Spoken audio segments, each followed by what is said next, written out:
এই সংসারে সম্মান এবং সাফল্য দুটোই পরিশ্রমের দ্বারা লাভ করতে হয়, কিন্তু দ্রুতক্রীড়ার এই খেলা আমাদের ভাগ্যের উপর নির্ভরশীল। এই সংসারে দুটি পথ রয়েছে। একটা পথ যেখানে কর্ম এবং পরিশ্রমের দ্বারা আপনি নিজের পথ নিজেই রচনা করতে পারবেন, আর দ্বিতীয় পথ হলো যেখানে এই ভাগ্য এক মুহূর্তে আপনাকে শিখরেও পৌঁছে দিতে পারে, আবার ধূলিসাৎ করে দিতে পারে। আপনি কোন পথ বাছবেন সেই চয়ন আপনারই। অনেকদিন আগে একটা ব্যক্তি ছিল, নদীর ধারে তার একটা ক্ষেত ছিল, খুব সুন্দর একটা ক্ষেত। পরিশ্রম করে সেখানে সে ফসল উৎপাদন করল। একদিন বন্যা হলো আর সমস্ত ফসল বয়ে নিয়ে গেল।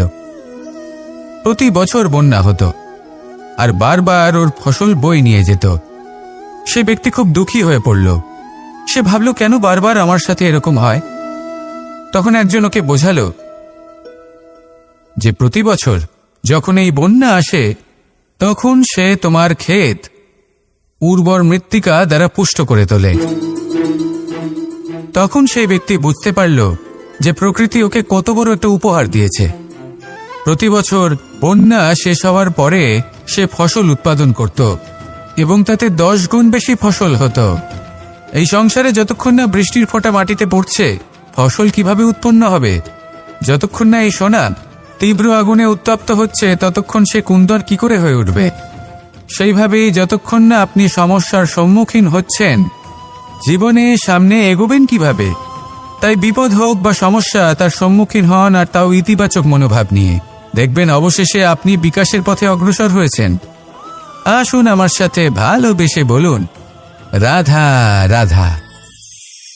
আমাদের জীবনে যখনই আমরা কোনো বড় দায়িত্বের সম্মুখীন হই, তখন আমরা তার থেকে দূরে পালাই, আর এই অজুহাত দিই যে না না, এত বেশি ভার বহন করার যোগ্যতা আমার নেই, আমি করতেই পারবো না। দেখুন, এই সংসারে ভিন্ন ভিন্ন ধরনের গাছ আছে, ছোট গাছ, বড় গাছ, কিন্তু বটগাছের মতো বড় এবং নিবিড় গাছ আর একটাও নেই। সে নিঃস্বার্থভাবে এই সংসারকে সেবা করে যায়, ছায়া প্রদান করে, শীতলতা প্রদান করে। আর যখন এমন সময় আসে যখন তার ওপর বোঝা অত্যন্ত বেড়ে যায়, সে কিন্তু কোনোভাবেই ভেঙে পড়ে না। তখন সে নিজের নিঃস্বার্থ কর্মের ফল লাভ করে, সেই নিঃস্বার্থ কর্ম যা সে করেছে। তার দেহ থেকে ছোট ছোট ঝুড়ি বার হয় এবং তা কাণ্ডের আকার ধারণ করে। সেই কাণ্ড মাটির কাছে পৌঁছয় এবং তারপর তা বটগাছের সহায়ক হয়ে ওঠে। সে ভেঙে পড়ে যায় না। এইভাবে আপনিও জীবনে নিঃস্বার্থভাবে সবার সেবা করুন, ভালোবাসুন, সবাইকে সাহায্য করুন। যেদিন আপনার ওপর বোঝা অত্যন্ত বেড়ে যাবে, সেদিন এই সব মানুষ আপনাকে সাহায্য করার জন্য আসবেন, আপনার শক্তি হয়ে উঠবেন, আর আপনি বটগাছের মতোই মহান এবং বিশাল হয়ে উঠবেন। আসুন আর আমার সাথে ভালোবেসে বলুন, রাধা রাধা। একদিকে হলো আঙুর আর অন্যদিকে কিশমিশ। দেখতে গেলে এই দুটোই সবারই খুব প্রিয়। শিশু হোক, যুবক হোক বা কোনো বৃদ্ধ ব্যক্তি হোক না কেন। আর দেখতে গেলে এই কিশমিশ, এটা আঙুর থেকেই আসে, তারই অন্য একটি রূপ। কিন্তু কখনো হাটে যান আর গিয়ে জিজ্ঞেস করুন যে এই কিশমিশ আর আঙুর, এই দুইয়ের মধ্যে অধিক মূল্য কার? আপনিও নিশ্চয়ই জানবেন যে কিশমিশের মূল্য আঙুরের থেকে অনেক গুণ বেশি। এবার এরকম কেন হয়? এর পেছনে কি কারণ থাকতে পারে?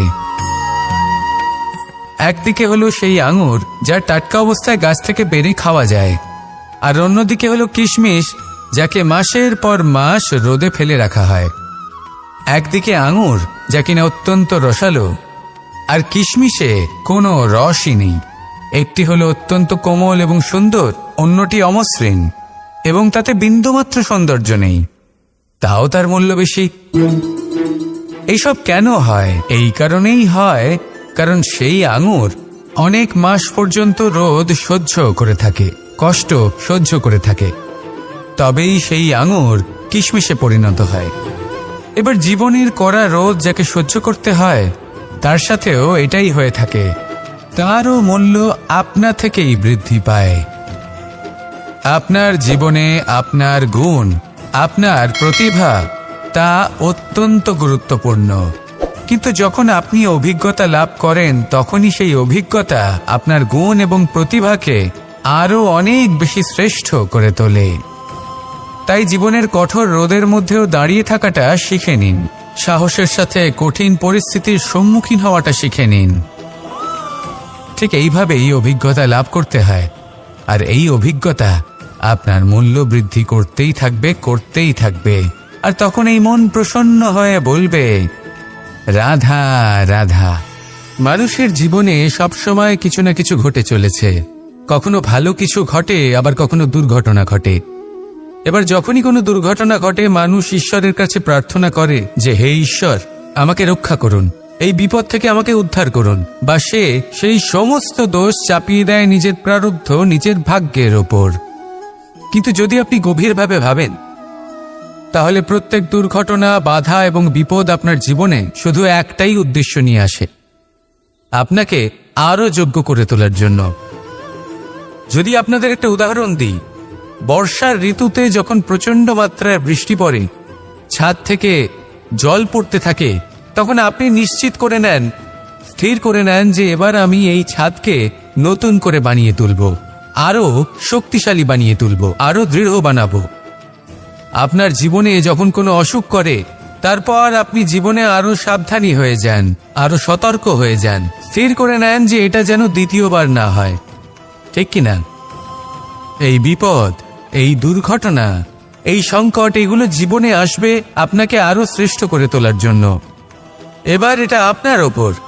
আপনি একে ভাগ্যের পরিহাস বলে মনে করবেন, নাকি ঈশ্বরের সংকেত মনে করবেন, যিনি আপনাকে আরো শ্রেষ্ঠ করে তুলতে চান। সিদ্ধান্ত আপনারই। আসুন আর আমার সাথে ভালোবেসে বলুন, রাধা রাধা। আমাদের মধ্যে বেশিরভাগ মানুষ কোনো না কোনো মহাশক্তির উপস্থিতিকে বিশ্বাস করেন।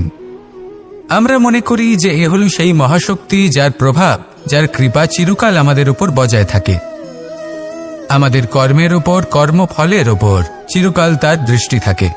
আমাদের মধ্যে কেউ একে ঈশ্বর মনে করেন, কেউ বা প্রকৃতি মনে করেন, বা কেউ কোনো গৃহপালিত পশুর মধ্যে মহাশক্তির দর্শন লাভ করেন, বা কেউ কোনো বস্তুর মধ্যে। প্রত্যেকের নিজস্ব বিশ্বাস আছে, কিন্তু সেই শক্তির থেকে আশীর্বাদ লাভের জন্য বা কোনো ইচ্ছে পূরণের জন্য আমরা কখনো না কখনো মন্দিরে যাই। এই মন্দির শব্দের সূত্রপাত কিভাবে, আগে সেটা বুঝে নেওয়া যাক। মন্দির, এই শব্দের আরম্ভ হল মনের দ্বারা। কিন্তু বেশিরভাগ মানুষ যখনই মন্দিরে যান কোনো ইচ্ছে পূরণের জন্য বা ইচ্ছে পূরণ হওয়ার পরে ধন্যবাদ দেওয়ার জন্য, তখন তিনি শুধুমাত্র শারীরিকভাবে সেখানে উপস্থিত থাকেন। তার মন তো সাংসারিক কাজের মধ্যেই ঘোরাফেরা করতে থাকে, তাই না? তাহলে বলুন, এর অর্থ কি? যদি আপনি মন্দিরে নিজের মনকেই না নিয়ে যান, তাহলে তার কি লাভ হবে? মন্দিরে গিয়ে নিজের মনকে ঈশ্বরের চরণে পূর্ণরূপে সমর্পণ করুন।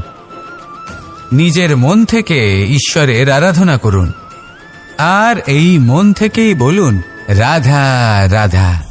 যদি কোনো সিংহ বানরের মতো গাছে চড়তে চেষ্টা করে, তাহলে কি হবে? একটা মাছ যদি মাটিতে হাঁটতে চেষ্টা করে, তাহলে কি হবে? তারা বিফলই হবে। কিন্তু এরকম কেন হয়? তার কারণ হলো প্রকৃতির রচনা কিছুটা এরকম। এখানে প্রত্যেকটি ব্যক্তিকে, প্রত্যেকটি প্রাণীকে আলাদা আলাদা গুণের অধিকারী করা হয়েছে এবং সকলকে একটা সীমাও প্রদান করা হয়েছে। এবার এই যে বৃক্ষ, পশু, পাখি, এদের মধ্যে সেই ক্ষমতাই নেই যে এরা নিজেদের যাচাই করতে পারবে, নিজেদের সীমাগুলো বুঝতে পারবে, নিজেদের সদ্গুণগুলো চিনতে পারবে। এরা সেটা করতে পারবে না।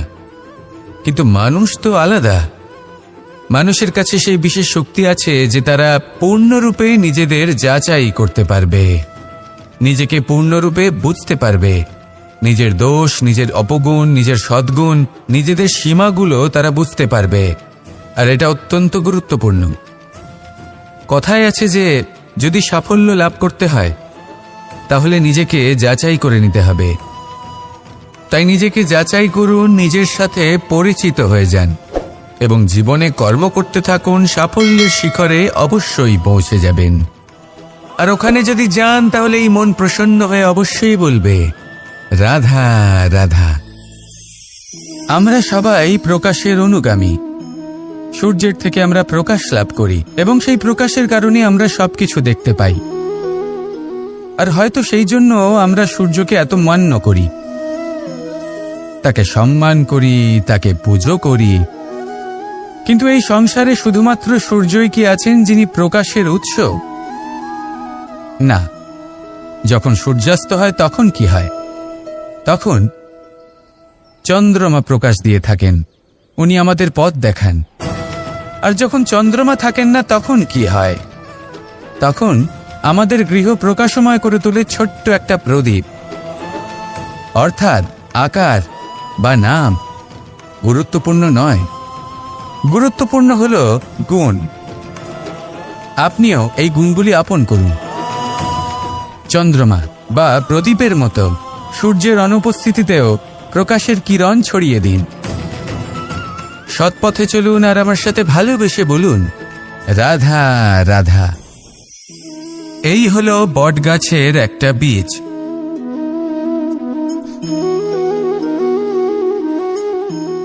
চলুন এটা রোপণ করা যাক, একটু জল দেওয়া যাক।